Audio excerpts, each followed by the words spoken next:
Nosso contato no canal do ônibus é com Wagner Nestlener, ele que é gerente comercial do setor ônibus da Auto Sueco São Paulo, que acompanha a caravana Volvo, a Auto Sueco São Paulo, que recebe os modelos da caravana Volvo.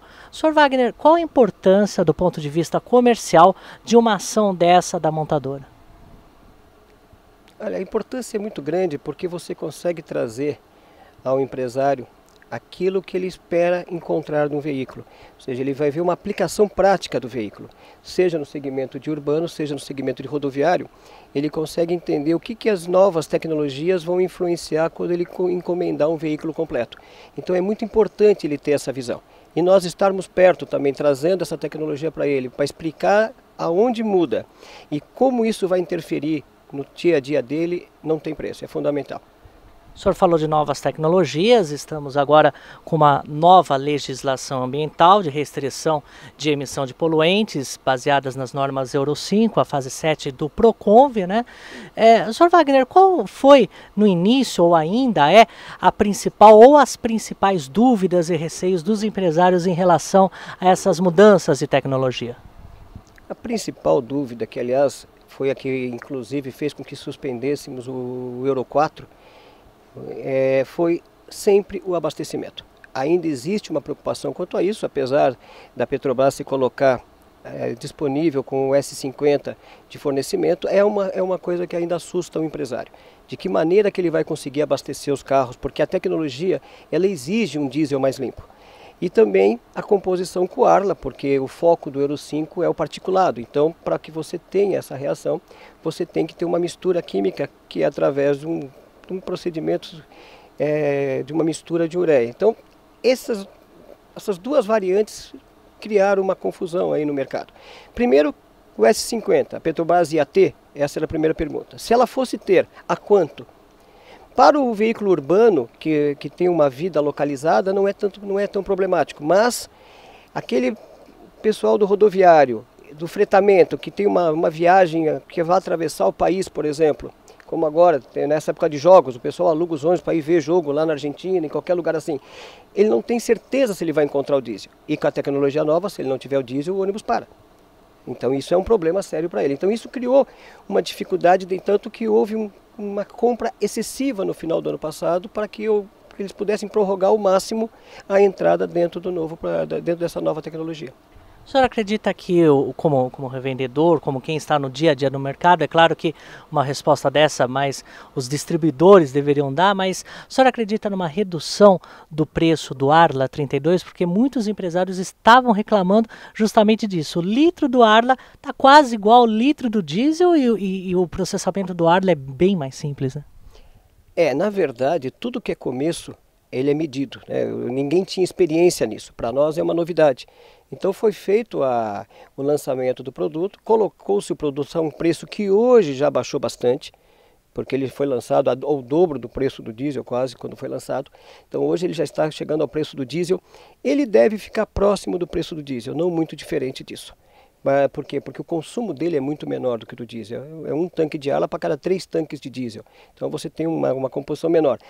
Mas não deve ficar muito fora do preço do diesel não, ele deve ficar bem próximo do preço do diesel. E as perspectivas da Auto Sueco São Paulo em relação a este ano? O mercado globalmente tem aí uma perspectiva de retração, de diminuição de vendas, pela novidade, por essa antecipação do ano passado, até seria uma compensação, entre aspas, do mercado. Auto Sueco, propriamente dito, quais são as perspectivas dela?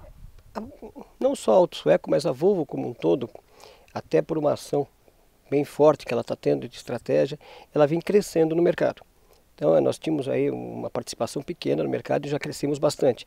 Tivemos o lançamento de um novo produto que é o motor dianteiro. Também ele entrou no mercado, mesmo com o mercado menor, nós vamos ter uma fatia de ganho nesse ponto. Então nós estamos esperando que o mercado como um todo caia em torno de 20% a 25%, que foi basicamente a antecipação e a mudança de tecnologia. Mesmo assim, de 20% a 25% ainda é um ano maravilhoso. É um ano semelhante a 2008, 2007 mais ou menos. Então vai ter um volume grande ainda de carros para ser comercializados. Então a Volvo está esperando repetir a dose do que foi do ano passado. E nós da Auto Sueco também. Nós estamos com essa porque agora, já a partir desse segundo semestre, o mercado já voltou a se movimentar. Não está com a intensidade do ano passado, nem vai ter esse ano do ano passado, mas já está com uma intensidade bem parecida com a de 2010, por exemplo. Você já está sentindo uma reação. Então, digo para você que pode haver perda? Pode, mas vai ser muito pouco em relação ao ano passado. O senhor falou da motorização dianteira, o B270F será um dos grandes trunfos da Volvo em relação a este ano.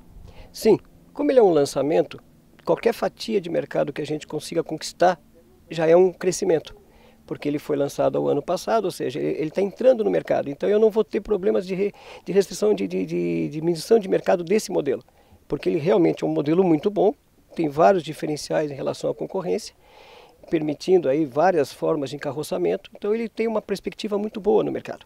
E um mercado que você nunca perde, que é o mercado do motor dianteiro. Então, para nós estamos com uma expectativa muito boa para esse ano. A gente está falando desse ano, né, que é um ano, digamos, de recuperação, de reajustes, né, ajustes aí nas vendas, nas produções, mas a indústria de ônibus não para por aqui, né?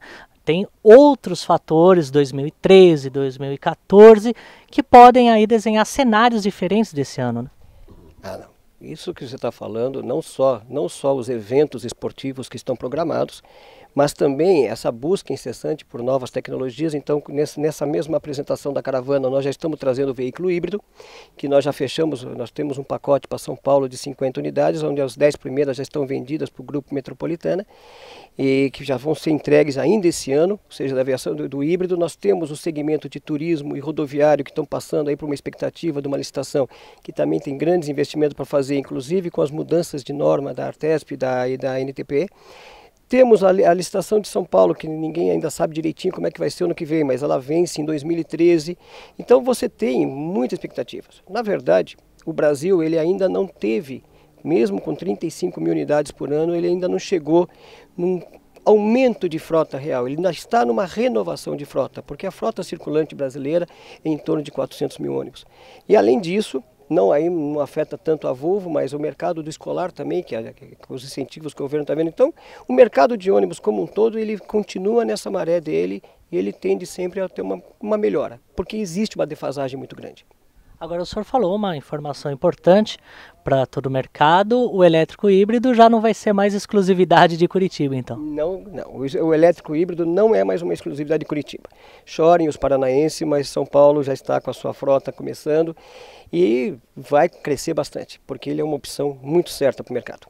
Se ainda tiver muito cedo para falar, não precisa citar os nomes, mas além do Grupo Metropolitana, outros grupos paulistas já estão de olho nesse ônibus? Sim, nós temos mais 3 grupos grandes que eu realmente não vou poder citá-los agora, até porque não está fechado ainda, mas o grupo da Metropolitana já está assinado, o pedido já está na fábrica e são os primeiros ônibus que nós já vamos entregar agora a partir de setembro. A partir de setembro que vai ser também o de Curitiba, né? Exatamente, mas o nosso vai chegar primeiro. Vai chegar primeiro em São Paulo? São Paulo tem uma diferente, não é tão frio, aquelas coisas todas, então ele chega primeiro aqui em São Paulo. Tá certo. Em relação aos ônibus rodoviários, né, a gente tem os eventos aí previstos, Copa, que vai fomentar muito o setor de fretamento também, né? E há também uma questão da licitação da NTT, né, que vai renovar pelo menos aí uma frota de 6 mil ônibus, né? Isso. Na verdade, o grande empresário de rodoviário, ele já tem mantido uma vida média, uma idade média de 3 anos e meio no seu carro, 4 anos. Por quê? Por causa de custos de manutenção, tempo de carro parado, tudo isso faz com que ele tenha uma baixa lucratividade se ele não tiver um veículo de acordo, além da perda do cliente, que já não é fácil de você manter. A licitação, ela está sendo levada de uma forma meio complicada, porque ela era para ter acontecido em 2010, aí foi para 2011, 2012. Eles estão sob liminar, então que alguma coisa tem que acontecer. A perspectiva da troca de 5 mil unidades, ela é em função dos termos da licitação. Se não ocorrer naqueles termos, não. Aí a frota vai ser bem menor, a troca.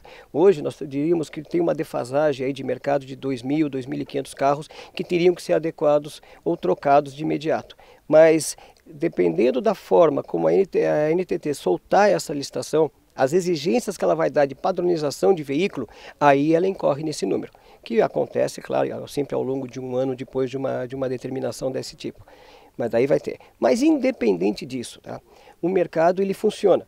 Ele tem aí, ele não tem como, você não vai ver uma Cometa parar de comprar, você não vai ver uma Breda parar de comprar. Por quê? Porque ele tem toda uma série de serviços, de prestação de serviço, que já está vinculada ao veículo. Então ele tem que ter aquele veículo novo. Ele diminui, aumenta, mas se você pega os últimos 10 anos do veículo rodoviário, ele está sempre estável numa linha. Não é o de alto luxo, que nem os double deck que você está vendo aqui. Esse é um nicho bem diferenciado. Esse é um nicho de 600 carros por ano pelo Brasil todo. É onde ele tem uma aplicação muito específica, ele tem mais até para exportação. Agora, o carro normal de viagem, esse carrinho que você está vendo aqui, com porta-mala aí de 1.200, 1.400, esse não, esse comercializa normalmente. O senhor falou em exportação, em relação ao mercado externo, ele pode ser aí uma salvação neste ano? Olha, o mercado externo ele sempre consumiu em cerca de 20% do mercado de ônibus. Certo? Isso é notório. Esses novos produtos, que nem a Comil mesmo, quando lançou esse Double Deck, ela já teve uma carteira gigantesca, até que ela não esperava. Até a Marco Polo também, com os dela, sempre teve um foco de exportação muito grande. A exportação para nós, o ônibus brasileiro é um ônibus muito bom. Ele é um veículo que sempre teve uma muito boa aceitação no mercado externo. Nós temos umas linhas boas, um carro diferente, um carro que tem uma aceitação muito fácil. Por quê? Porque ele se adapta a qualquer situação. Então isso é muito bom. Tá certo, Wagner. A gente agradece bastante a sua participação aqui no canal do ônibus.